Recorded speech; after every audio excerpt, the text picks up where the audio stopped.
Welcome to Man Does Tech, where I solve the problems you didn't even know you had. You'll start by confirming prerequisites and immediately signing out. First, make a quick backup and verify your Mac OS version so you can revert if needed.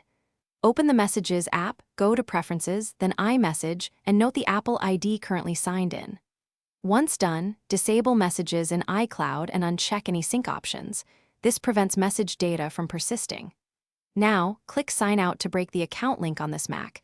This begins the removal process.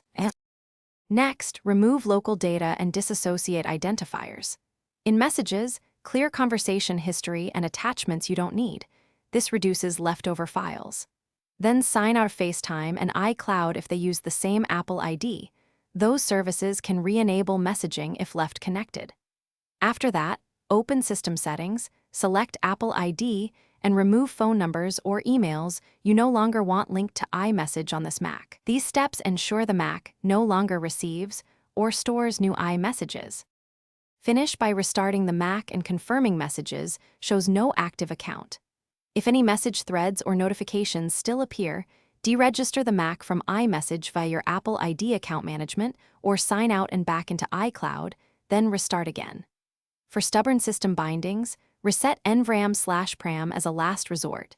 This can clear cached identity info. Once confirmed removed, re-enable only the services and addresses you want. Troubleshoot.